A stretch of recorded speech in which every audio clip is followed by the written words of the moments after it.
स्वागत है मित्रों, आप सभी का अपने चैनल इलेक्ट्रिकल खजाना में। बताना चाहूँगा फ्रेंड्स, मैंने पास्ट में एसएससी जेई के आंसर की पे आप सबको इन्फॉर्मेशन दिया था कि आंसर की आप सबको 11 तारीख को आ जाएगा। और उस पर कुछ कमेंट आए हैं लड़कों का कि एक्सपेक्टेड कट ऑफ कितनी जा सकती है फॉर ओबीसी के लिए, एससी के लिए, एसटी के लिए, जो लड़के इलेक्ट्रिकल के हैं। बताना चाहूँगा आजकल मैं आप सबके कमेंट के अनुसार वीडियो बना रहा हूँ। जैसे आप सबके कमेंट आते हैं, जैसा आप सबका रिक्वायरमेंट होता है, हमारे वीडियो उसी पे आते हैं। अभी क्या है कि इन्फॉर्मेशन आप सब बहुत सारे प्लेटफॉर्म हैं, पा जाते हैं आप, लेकिन बहुत सारी ऐसी बातें होती हैं जो आप नहीं जान पाते हैं, जो आपके मन में चलती रहती हैं, बहुत सारे कन्फ्यूजन होते हैं। तो हम आप आजकल सिर्फ उन्हीं टॉपिक पर वीडियो बना रहे हैं जैसे आप सबके कमेंट आते हैं, और उन चीज़ों को अगर हो सकता है कि कमेंट के थ्रू ही रिप्लाई दिया जा सके वहीं पर, तो मैं कोशिश करता हूँ वहीं पे दे करके क्लियर कर देता हूँ। बाकी अगर जब लगता है कि ये चीज़ें लॉन्ग जाएगी, जहाँ पे वीडियो बनाने की रिक्वायरमेंट पड़ती है, तो वो मैं बाई वीडियो के थ्रू आप सबके समझाता हूँ। और मैं अपने हर वीडियो में डिस्कस करता हूँ, जो लड़के कमेंट किए रहते हैं, जिनके क्वेश्चन रहते हैं, उनका नाम मैं ज़रूर दिखा देता हूँ। तो इस वीडियो को लाया गया है कुछ कमेंट के थ्रू द्वारा, जिन्हों पे कमेंट किया है भूपेंद्र सिंह ने कट ऑफ को लेकर के, जहाँ पे उन्होंने बोला है कट ऑफ बता दो। उसके बाद एक लड़के हैं SWTGS, इनका नंबर है 359 नंबर, ओबीसी है, इलेक्ट्रिकल के हैं, पूछ रहे हैं एनी चांस। बाकी और भी कुछ कमेंट आए थे।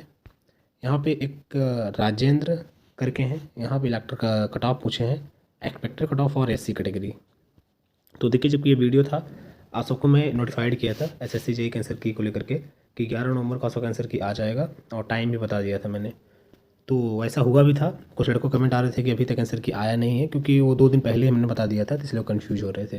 फिलहाल चलिए, अभी जो एनालिसिस हम कर पाए हैं इधर उधर से कुछ लड़कों के थ्रू पता करने के बाद, रैंक वगैरह देखने के बाद, वो जो हम समझ पाए हैं मैं आपको दिखाने वाला हूँ कि प्रत्येक कैटेगरी का SC ST EWS OBC का कट ऑफ कितना जा सकता है फॉर CPWD के लिए और फॉर MES एंड BRO के लिए। तो cut off, expected cut of जो हमने बनाया है समझ के, वो आप सबके सामने आ चुका है, जहाँ पे आप देख सकते हैं फ्रेंड्स, एसएससी जेई इलेक्ट्रिकल का 2024 का एक्सपेक्टेड कट ऑफ कितना हो सकता है फाइनल। एसएससी के बारे में कुछ बातें बताना चाहूँगा। इससे पहले एसएससी में 2 पेपर होते हैं, paper first, paper second. Paper first में 8 गुणे लड़के शॉर्ट लिस्टेड किए जाते हैं फॉर पेपर सेकंड के लिए, मतलब मेंस के लिए। पहले प्री होता है, उसके बाद मेंस होता है। अभी क्या है कि पहले तो मेंस रिटेन में होता था, लेकिन अब क्या है कि ऑब्जेक्टिव में होता है, और पर प्रत्येक क्वेश्चन 3 नंबर के होते हैं। तो जो पेपर फर्स्ट होता है वो 200 नंबर का होता है 200 क्वेश्चन होते हैं, पर क्वेश्चन 1 नंबर का होता है। 1/4 निगेटिव मार्किंग होती है, जहाँ 50 क्वेश्चन GK GS के, 50 क्वेश्चन रीजनिंग के और 100 क्वेश्चन टेक्निकल के होते हैं। सेकेंड पेपर आप सबका ओनली 1 कोर से आता है, मतलब पूरा टेक्निकल होता है। अगर आप इलेक्ट्रिकल के हैं तो इलेक्ट्रिकल के, मैकेनिकल है मैकेनिकल क्वेश्चन, सिविल के हैं तो सिविल के क्वेश्चन। उसमें 100 क्वेश्चन होते हैं, पर क्वेश्चन 3 नंबर के होते हैं, और कुल मिलाकर के 300 नंबर का होता है पेपर। तो टोटल जो पूर्णांक हो जाते हैं दोनों पेपर को मिला करके वो 500 हो जाते हैं। अब 500 में से हम आप सबको एक्सपेक्टेड कट ऑफ बता रहे हैं कि आपका पेपर फर्स्ट और पेपर सेकंड दोनों को मिला करके 500 में से कितना नंबर होना चाहिए। तो देखिए, यहाँ पे 2 बात आती है। एक आता है CPWD, जो कि फ्रेशर स्टूडेंट के लिए एलिजिबल होता है और जो कि सबसे बेस्ट भी माना जाता है। और एक होता है MES और BRO। ये वही स्टूडेंट इसको अप्लाई कर सकते हैं या पा सकते हैं जो स्टूडेंट के पास 2 साल का एक्सपीरियंस होता है किसी कंपनी में, वो काम किए रहें, और वैलिड एक्सपीरियंस। आप फर्जी एक्सपीरियंस मत बनाइए।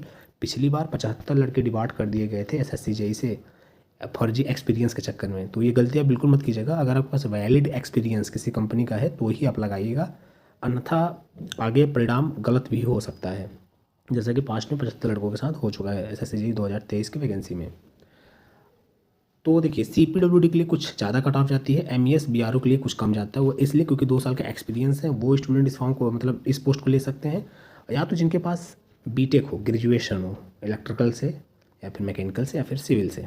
तो यहाँ पे हम इलेक्ट्रिकल की बात कर रहे हैं, तो यहाँ पे आपको इलेक्ट्रिकल से बीटेक होना चाहिए, और या फिर आप MES या फिर BRO में तभी एलिजिबल होंगे जब आप 2 साल का एक्सपीरियंस रखे हों, किसी कंपनी ऑर्गेनाइजेशन में काम किए रहें। तो देख सकते हैं एक्सपेक्टेड कट ऑफ आपके सामने हमने लिख रखा है, डिस्कस कर देते हैं। ये एक्सपेक्टेड कट ऑफ 500 में से है, पेपर फर्स्ट और पेपर सेकंड दोनों का नंबर मिला करके है।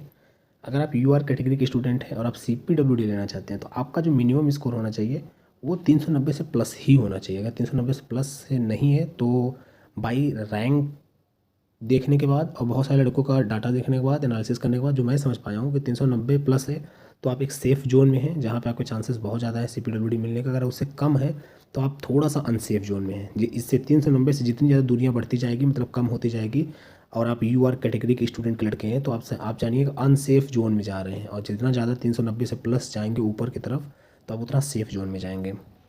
अब इसी प्रकार अगर आप यूआर के कैटेगरी के स्टूडेंट हैं और एमईएस और बीआरओ के लिए अगर आपके पास 2 साल का एक्सपीरियंस है या फिर बीटेक है, तो 370 प्लस रहेगा, तो आप सेफ जोन में है, मिलने की बहुत ज़्यादा पॉसिबिलिटी है। इसी प्रकार ओबीसी कैटेगरी के स्टूडेंट हैं और सीपीडब्ल्यूडी पाना चाहते हैं, तो 385 प्लस नंबर होना चाहिए आपका। अगर 385 प्लस है तो आप सेफ जोन में हैं। अगर एमईएस और बीआरओ अगर आपको चाहिए तो 365 प्लस होना आपका इंपॉर्टेंट है। इसी सीक्वेंस आप आगे देख सकते हैं। अगर आप ईडब्ल्यूएस कैटेगरी के स्टूडेंट हैं, सीपीडब्ल्यूडी लेना चाहते हैं, तो 375 प्लस अगर आपका स्कोर है तो आप सेफ जोन में हैं। अगर आप एमईएस बीआरओ में जाना चाहते हैं और आपका जो स्कोर है वो 360 प्लस होना ही चाहिए, तभी आप सेफ जोन में हो सकते हैं, अन्यथा नहीं। एससी कैटेगरी फॉर सीपीडब्ल्यूडी के लिए 365 प्लस होना इंपॉर्टेंट है, और एमईएस और बीआरओ अगर आप चाहते हैं 350 प्लस होना चाहिए। एसटी कैटेगरी फॉर सीपीडब्ल्यूडी के लिए 346 प्लस होना चाहिए, और एमईएस बीआरओ के लिए 303 प्लस होना चाहिए। This is all expected cut off, I am saying, no official cut off. तो प्लीज़ फ्रेंड्स, आप सबके कमेंट आ रहे थे, बहुत ज़्यादा आप लोग परेशान थे, इसलिए जबकि आ गया था आंसर कि आपका 11 तारीख को, हम 6 से 7 दिन बाद वीडियो बना रहे हैं, क्योंकि आप सबके बहुत ज़्यादा कमेंट आ रहे थे, तो हमने कहा चलो लाते हैं वीडियो और आप सबको एक अनुमान दे देते हैं कि क्या सेफ जोन है। ठीक, तो उम्मीद करते हैं कुछ आइडिया सबको मिला होगा, और चैनल को सब्सक्राइब करके जरूर जाइएगा, क्योंकि यहाँ पे आप सबके कमेंट के अनुसार वीडियो आते हैं। जैसा आपका कमेंट आता है वैसे वीडियो प्रोवाइड होते हैं। तो अगर आपके भी कोई क्वेश्चन डाउट है, या फिर किसी भी अन्य वैकेंसी से, या फिर कुछ भी क्वेश्चन हो, अगर मुझे आता रहेगा समझ में, बताने लायक रहेगा, तो मैं ज़रूर रिप्लाई करूँगा।